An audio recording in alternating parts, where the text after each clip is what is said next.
하나님 말씀은 구약성경 창세기 45장 4절에서 5절입니다. 고난과 축복이란 제목으로 하나님 말씀 전하겠습니다. 오늘 말씀의 부제는 이거예요. 그 앞에를 보시면 시간이 흘러 뒤돌아보면 안다 라는 부제가 담긴 제목으로 하나님 말씀 전하겠습니다. 성경에서 고난의 사람 하면 우리는 욥을 떠올리죠. 근데 욥만큼 고난을 많이 겪은 사람이 등장을 하는데 그 사람이 바로 야곱입니다. 야곱은 스스로 자신의 인생을 되돌아보면서 이렇게 고백했죠. 내가 험악한 세월을 보냈습니다. 굉장히 많은 고난과 역경을 경험했다는 것이죠. 그런데 이 야곱의 사랑하는 11번째 아들인 요셉이 오늘 본문에 등장을 하는데 이 요셉도 아버지 야곱만큼 고난을 굉장히 많이 겪었습니다. 요셉은 야곱이 특별히 사랑하는 아들이었죠. 왜냐하면 요셉이 사랑한 여인은 레아보다는 라헬이었거든요. 그 라헬에게서 사랑하는 여자에게서 얻은 첫 번째 아들이 요셉이었기 때문에 그 많은 아들 중에서 야곱은 특별히 그 11번째 아들 요셉을 사랑했어요. 그렇다 보니까 형제들의 시샘을 요셉이 한 몸에 받게 됐죠. 어느 날 아버지가 그 요셉에게 심부름을 시킵니다. 형들이 저기 세겜 땅에서 양들을 치고 있는데 그 양들이 잘 있는가? 형님들이 건강하게 잘 있는가? 한번 안부를 살펴보고 나에게 왔으면 좋겠다. 아버지가 심부름을 보냅니다. 근데 그 형님들에게 다가오는 요셉을 발견한 그 형님들이 작당 모의를 합니다. 어떻게 합니까? 평소에 시샘하고 미워했던 동생이 오니까 지금이 기회다 라고 생각을 하고 또 때마침 이스마엘 후손 미디안 상일들이 지나갑니다. 저들에게 동생을 차마 죽이지는 못하겠고 저들에게 노예로 팔아 넘기자 해서 팔아 넘깁니다. 그래서 그 미디안 상인들이 어디로 가게 됩니까? 애굽으로 가게 됩니다. 그래서 애굽에서 바로 왕의 시위대장 보디발의 집으로 노예로 요셉이 팔려가게 됩니다. 이 무렵 요셉의 나이가 17살 요셉이었어요. 굉장히 어린 나이의 요셉이었죠. 그래도 요셉은 보디발의 집에서 충성스럽게 최선을 다해서 종살이를 했습니다. 근데 그 아내, 보디발의 아내의 요구를 거절한 이유로 누명을 뒤집어 쓰고 억울하게 감옥에 갇힙니다. 감옥에 갇혔지만 최선을 다해서 그 옥생활을 이어나갑니다. 거기서 바로 왕의 술 맡은 관원장을 만나서 그의 꿈을 잘 해몽해 주면서 부탁을 하죠. 관원장님, 훗날 당신이 풀려나서 관직에 다시 복귀하게 되면 그때 나를 기억해 주십시오. 빼달라는 거죠. 근데 그 술 맡은 관원장이 관직에 복귀하고 나서도 까마득하게 잊어버린 거예요, 요셉을. 잠깐만 살펴봤지만 요셉의 인생은 그 어린 나이부터 17세의 나이부터 시작해서 굉장히 외롭고 고난과 역경이 많았던 인생임을 우리는 알 수가 있습니다. 그때 한 사건이 일어납니다. 애굽왕 바로가 굉장히 신비로운 꿈을 꿉니다. 그래서 그 애굽 온 나라의 그 술객과 박사 전문가들을 다 불렀지만 아무도 속 시원하게 해석을 못 해주는 거예요. 그때 술 맡은 관원장이 번뜩 생각나는 거예요. 아, 맞다. 옛날 감옥에서 내가 있었을 때 히브리 청년 요셉을 만났는데 그 청년이 내가 관직에 복귀하는 꿈을 굉장히 해석을 잘해줬지. 왕에게 추천을 합니다. 그래서 바로 왕이 요셉을 왕궁으로 불러들여서 꿈 이야기를 해주고 해석을 부탁합니다. 그때 요셉이 굉장히 지혜롭게 분명하게 확실하게 바로 왕의 꿈을 해석해 줍니다. 그러면서 이렇게 행동하라고 말을 해주죠. 어떻게? 앞으로 7년간 애굽과 온 세상에 풍년이 임할 것입니다. 그런데 그때 곡식을 낭비하지 말고 이어서 7년간 또 흉년이 있을 것인데 그때를 대비해서 곡식을 잘 저장해 놓으십시오 라고 요셉이 바로 왕에게 건의를 하고 해석을 해주니까 굉장히 기쁜 거예요. 그래서 요셉의 지혜에 감복한 그 바로 왕이 요셉을 바로 그 자리에서 애굽의 총리로 등용을 시킵니다. 그래서 애굽의 총리가 돼서 이 요셉이 했던 일이 뭐냐? 가장 중요한 식량, 그 식량을 주재하고 관장하는 굉장히 중요한 역할을 그 일을 행하게 됩니다. 드디어 7년이 흘러서 흉년이 이르렀습니다. 온 나라의 백성들이 애굽에는 그래도 창고에 곡식이 있다는 소문을 듣고서 곡식을 사러 애굽으로 요셉 앞으로 와서 무릎을 꿇습니다. 그때 소문을 듣고 온 사람들 중에 누가 있었죠? 고향 땅 가나안의 형제들, 요셉의 형제들도 애굽에 곡식이 있다는 소문을 듣고 와서 자기가 옛날 팔아 넘긴 동생 요셉인지도 모르고 그 앞에 무릎을 꿇고서 이제 곡식을 구하는 장면이 바로 오늘 본문의 이야기가 됩니다. 결국은 이 요셉이 곡식을 풀므로써 어떤 일이 생겼습니까? 흉년의 상황 속에서 요셉의 형제들이 먹고 살 수 있었죠. 고향 땅 아버지가 먹고 살 수 있었죠. 그리고 온 지역의 백성들이 그 요셉이 있는 애굽으로 와서 곡식을 삼으로써 그 열방과 나라들이 목숨을 살릴 수가 있었죠. 여러분, 요셉의 할아버지가 누구죠? 그렇죠, 아브라함이죠. 아브라함에게 하나님이 어떤 약속을 주셨습니까? 네 씨로 말미암아 천하 만민이 복을 얻으리라. 네 씨로 말미암아. 여러분, 아브라함의 입장에서 요셉은 씨입니다. 손주, 후손. 근데 정말 이 말씀이 지금 이루어진 거예요. 아브라함아, 네 씨, 즉 요셉으로 말미암아 천하 만민이 흉년을 만났을 때 그 요셉 앞에 와서 곡식 창고를 열어서 다 살고 구원을 받게 된다는 그 약속이 1차적으로 성취가 된 거예요. 근데 여러분, 더 중요한 의미가 있어요. 아브라함의 후손 누가 오셨죠? 이 땅에 결국은 태어나서 예수님이 이 땅에 오셨죠. 예수로 말미암아 천하 만민이 구원의 생명의 복을 얻게 됐죠. 우리도 다 복을 얻고 구원을 받게 된 거 아닙니까? 누구로 말미암아? 예수로 말미암아. 근데 예수님은 누구의 씨로 오신 거예요? 아브라함의 씨로. 그러니까 여러분, 이 요셉의 인생을 통해서 하나님의 약속이 성취된 거예요. 요셉으로 말미암아 가족이 살고 열방이 사는 하나님의 역사가 일어나게 됐습니다. 근데 여러분, 곰곰이 생각해 보세요. 성경을 보세요. 요셉이 내가 나중에 공무원 공부 열심히 해서 높은 관직에 올라서 내가 애굽의 총리가 돼야지 하고 요셉이 결심한 적이 있나요? 내가 가족을 나중에 먹여 살려야지. 내 씨로 언젠가 예수 그리스도가 오니까 내가 지금 이 상황을 잘 헤쳐나가야지.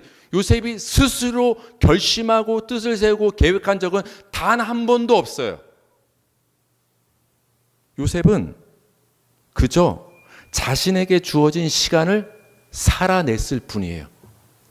자기에게 주어진 시간을 겪어냈을 뿐이고 자신에게 닥쳐온 고난과 역경을 경험했을 뿐이에요. 그냥 묵묵히 뭔지는 모르지만 나에게 주어진 인생의 발걸음을 터벅터벅 멈추지 않고 요셉은 걸어갔을 뿐이라는 거예요. 노예로 팔려갔을 때도, 억울하게 감옥에 갇혔을 때도 그 주어진 환경에서 요셉은 그저 최선을 다한 거예요. 내가 이렇게 해야지, 총리가 돼서 한번 이렇게 인류를 살려봐야지, 이런 큰 꿈을 꿔서 이런 일을 한 게 아니라 그냥 현실 속에서 그냥 아무것도 모르지만 그 현실에서 포기하지 않고 살은 그 결과가 이런 결과였다는 것을 우리는 주목할 필요가 있습니다. 그래서 훗날 요셉이 지나온 자신의 삶에 대해서 형님들 앞에서 이렇게 고백을 합니다. 그게 오늘 본문이 됩니다. 창세기 45장 4절에서 5절 시작. 요셉이 형들에게 이르되 내게로 가까이 오소서. 그들이 가까이 가니 이르되 나는 당신들의 아우 요셉이니 당신들이 애굽의 판자라. 당신들이 나를 이곳에 팔았다고 해서 근심하지 마소서. 한탄하지 마소서. 하나님이 생명을 구원하시려고 나를 당신들보다 먼저 보내셨나이다. 하나님이 큰 구원으로 당신들의 생명을 보존하고 당신들의 후손을 세상에 두시려고 나를 당신들보다 먼저 보내셨나니. 곡식을 사러 온 그 형님들 앞에 요셉이 정체를 밝히고 이런 얘기하는 거예요. 당신들이 나를 애굽에 팔았다. 그게 나다. 이 애굽의 총리로 당신들 앞에 서 있는 내가 바로 당신들이 팔아넘긴 그 동생 요셉이다. 정체를 밝힙니다. 여러분, 이 이야기를 들었을 때 형님들은 굉장히 두려웠겠죠. 자신들이 지난날 이 요셉을 괴롭힌 것도 아니고 노예로 그냥 팔아버렸는데 지금 그 동생이 자신들 눈앞에 뭐로 나타난 거예요? 온 세계를 호령하는 강대국 애굽의 2인자 총리로 그 앞에 목숨을 주관하는 자로 지금 서 있는 거예요. 얼마나 형들이 굉장히 두려웠겠어요. 그런 두려워하는 형들에게 요셉이 이어서 한 말이 5절이에요. 뭐라고 말합니까? 하나님이 생명을 구원하시려고 나를 당신들보다 먼저 애굽에 보내셨습니다. 하나님이 나를 애굽에 보내셨습니다. 4절에서 당신들이 나를 애굽에 팔았습니다. 5절에서는 하나님이 나를 먼저 애굽에 보내셨습니다. 여러분, 같은 얘기인데 말이 다르죠. 요셉이 애굽에 온 거는 똑같은 얘기잖아요. 근데 인간의 관점에서 봤을 때 당신들이 팔아서 애굽에 왔습니다. 근데 하나님의 관점에서 보면 하나님이 나를 애굽에 보냈습니다. 같은 일이지만 어떻게 보느냐에 따라서 시각이 다른 거예요. 요셉이 이 말을 지금 하고 있는 거예요. 그러니까 요셉이 지금 하고자 하는 말의 초점은 당신들이 나를 팔았기 때문에 당신들 각오하십시오. 복수하겠습니다. 그걸 말하고 싶은 게 아니라 하나님이 앞서 나를 보내서 이런 고난과 시간을 경험하게 하심으로 애굽의 총리가 되게 하심으로 훗날 7년 흉년이 닥칠 것을 미리 아신 하나님께서 나를 통해서 이 모든 상황을 대비하심으로 당신들을 먹여 살리게 만드시고 우리 아버지를 먹여 살리게 만들고 이 모든 각 열방들을 살리려는 하나님의 계획이 있었습니다. 라고 지금 요셉이 형님들 앞에서 이야기를 하고 있습니다. 요셉이 뭘 깨달은 거예요? 하나님의 뜻을 깨달은 거예요. 여러분, 5절에 보면 하나님의 뜻이 뭐죠? 밑줄 친 부분에서 왜 하나님께서 요셉을 억울하게 노예로 팔려가게 하고 감옥에 갇혀서 환관장을 만나게 하고 꿈을 해석하게 하고 바로를 만나게 하고 모든 고난의 과정을 겪어서 결국은 총리에 이르게 왜 만드신 거예요?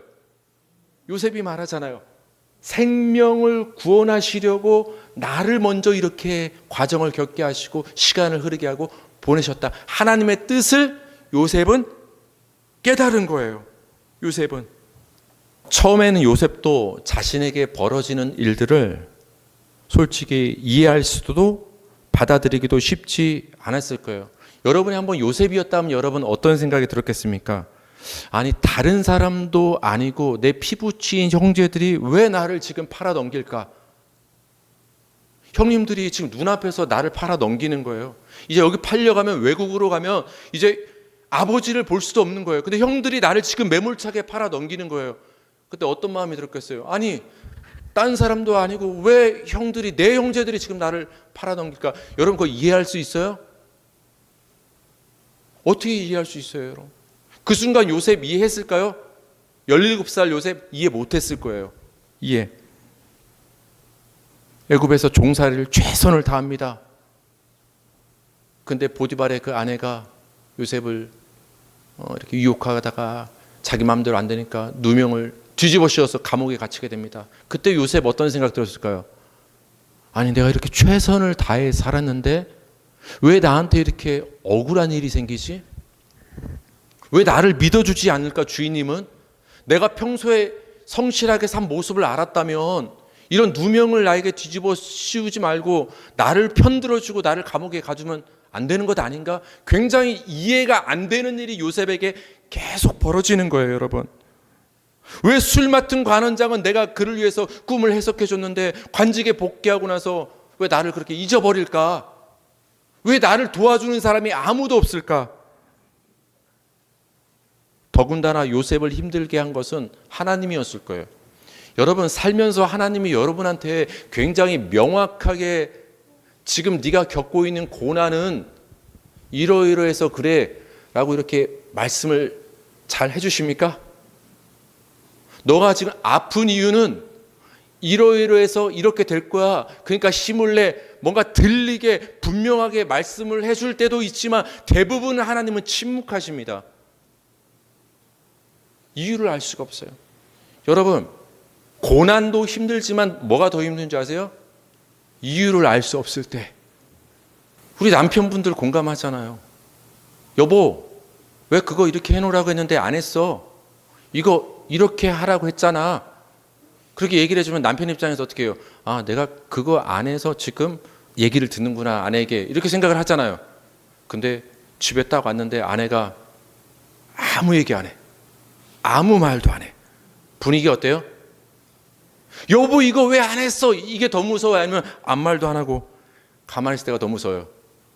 이유를 알 수 없을 때 그게 더 무서운 거예요. 더 힘들고.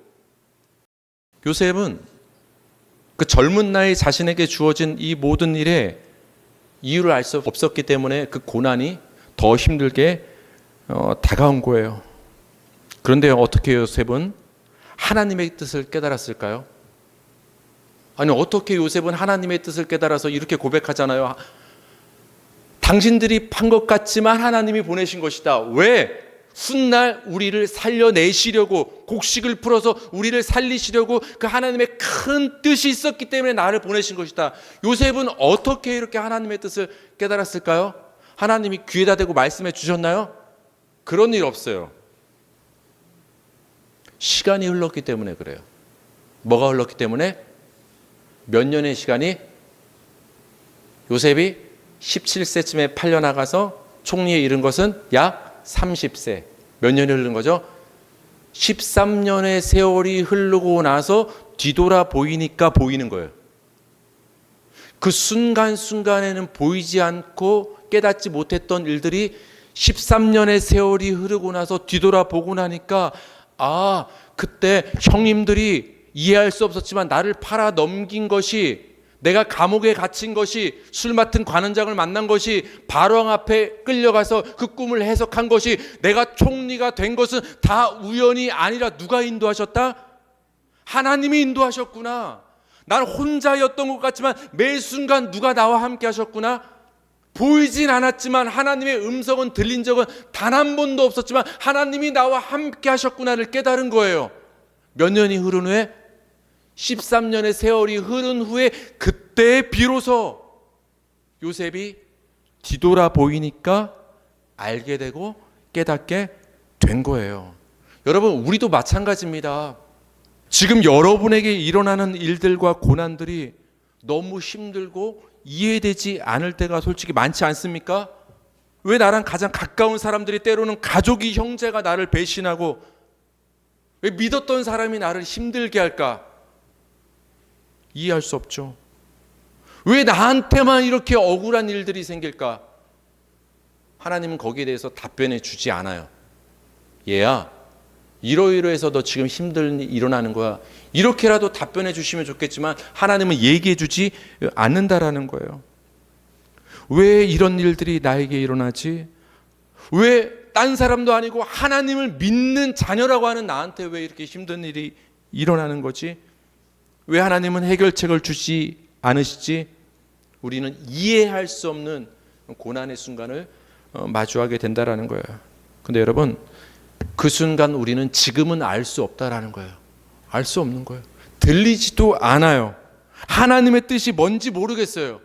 근데 우리가 할 일은 단 하나, 요셉처럼 그 주어진 시간과 순간순간을 묵묵히 살아내십시오. 포기하지 말고 억울하게 노예로 팔려나간 그 순간에도 살아내십시오. 감옥에 갇힐 때도 포기하지 말고 그 주어진 시간을 살아가십시오. 묵묵히 최선을 다하십시오. 그렇게 시간이 흐르고 나서 뒤돌아보면 그때 여러분은 깨달을 수 있을 것입니다. 아, 그때 그 사람이 나에게 이렇게 말하고 행동한 것은 그래서 그랬구나. 아, 그때 그 힘든 일이 나에게 일어나고 내가 그 일을 경험하고 이겨냈기 때문에 지금의 내가 있구나. 뒤돌아보니까 그때는 몰랐는데